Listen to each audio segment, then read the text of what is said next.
او زه مراڼي کوم ته دغه پیغام ورکوم چې مراڼی کوم د هم یو خپله جرګه وکړي.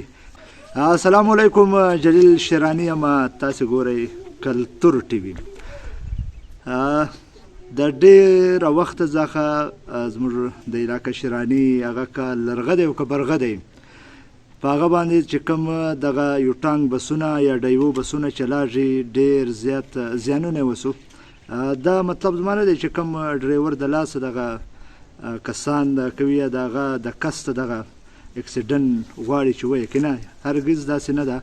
خو چې کوم دی دغه نور قومونه زموږ له شیراني څخه به بغیر چې کوم نور قومونه دي د پښتنو یا دغه بسونه راچلوي، هغه دا خبره کوي چې د مراڼي د خره پور سته، د غوا پورې سته، خو د سړي پورې نسته.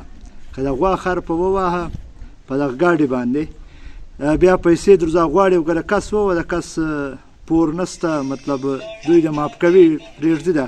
که غلطي د ګاډي د والوي هم، او ډېرې داسې ګڼ شمېر کسان ماف کړي هم دي.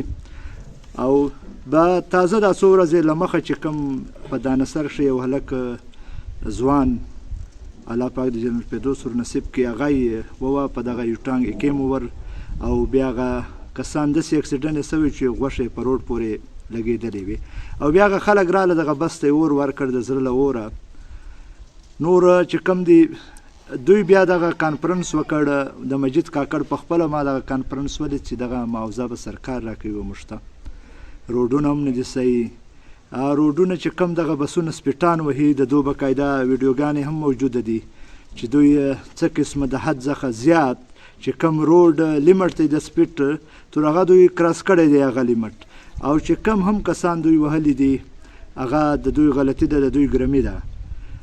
بیا هغې کانفرنس وکړ، دغه هړتالونه یې شروع کړي وو چې مطلب دغه بس سوی دی، نقصان سوی دی. موږ په دا نه یو، خو د انساني ځان هم څه قیمت نسته. که څوک وایي د انساني وجود قیمت سته یا څوک ادا کولی سي، زه خو نه پوهېږم چې د انساني وجود قیمت به څوک ادا کړي.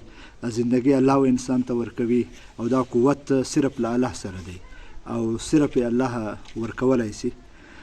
بیا دوی کانفرنس وکړ چې دغه کسان داسې مې اورېدل دي چې څه کسان دغه ایساره سوي هم دي د حکومتي چارواکو له لاسه. او زه مراڼي کوم ته دغه پیغام ورکوم چې مراڼی کوم د هم یو خپله جرګه وکړي، یو لایعمل د جوړ کړي، یو ګرین جرګې ضرورت دی د مراڼي دغه مشران، دغه جرګماران، ملیکانان دا د سره راټول سي، دا د هم یو خپله طریقه کار جوړ کړي، یو فیصله یو پرېکړه ده وکړي چې دا قسمه دغه دی. او که چېرې هغه قانون دوی جوړ کړ یا داسې دغه یې جوړه که، بیا خو به له لاسه هم دلته کس په حول کاږي، او د حکومت څخه به یو قانون آئین جوړ وي. آئین او قانون خو چې کومه دی چې مراڼی په خپله هم جرګه را جوړه کړي، او حکومت ته خپل هم موقف وړاندې کړي، او په کار هم وه تر له مخه هم مراڼي کامله یو ګرین جرګه چې د دې څه لایعمل جوړ کړی وی. الله مو خوشحاله آباد لره چې هر ځای